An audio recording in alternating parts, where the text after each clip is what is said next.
I'm gonna tell y'all a crazy story. So, 3 or 4 years ago, I bought a 12-unit apartment complex that was in really, really bad shape. Bought it from a wholesaler for around $300,000, and it needed foundation work and all kinds of stuff done to it. I put a little less than $200,000 into it and got it rented out at market rents, and now I'm selling it.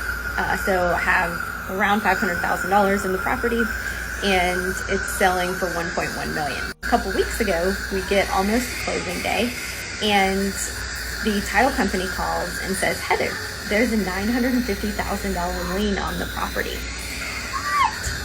The $950,000 lien was from 2 owners ago. Has nothing to do with me. Luckily, I bought title insurance, but then I got to thinking, I don't actually even know what title insurance does. We pushed it out, and the buyers have lost one of their rate locks, and they're getting really frustrated, obviously, and they've said that tomorrow is the final day that we're willing to do this. It absolutely has to be done tomorrow or we're backing out.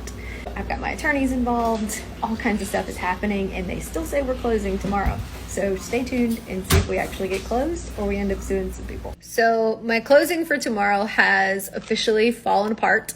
They can't come to an agreement with the previous lien holder, and the seller is backing out. I'll have to go through a lawsuit for the claim against the title company and the title insurance and all the things that involved in that I don't even know the details to yet. My attorneys are starting on it. But I want to tell you another story. So about 5, almost 6 years ago, I decided I wanted to sell that original RV park that I bought. And I put it on the market. I was pregnant with my 3rd child, and I was a little bit overwhelmed, and I thought the best thing was to sell it. So I go through the process of selling and find a buyer, and I'm selling it for $5 million. We go through 90 days of due diligence and closing, which is hellacious if you drag you through the mud during that process. And so the week of closing, the seller backs out, and we couldn't come to an agreement with what he was wanting. And at the time, I was so upset. I was like, oh my gosh, I planned my whole life around selling. What am I going to do now?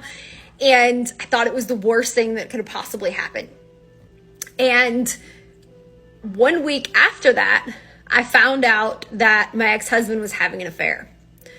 So this is what would have happened. If I would have sold that property, I would have put millions of dollars in our joint account while I was trying to figure out what to do with it.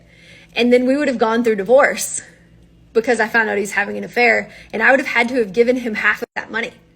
So in reality, not selling was a blessing in disguise because of that. And I have now made $10 million additional dollars on that same property. He knows more than we do. So for some reason, I'm not meant to sell that property tomorrow, and God has another plan for it. So we'll see what happens.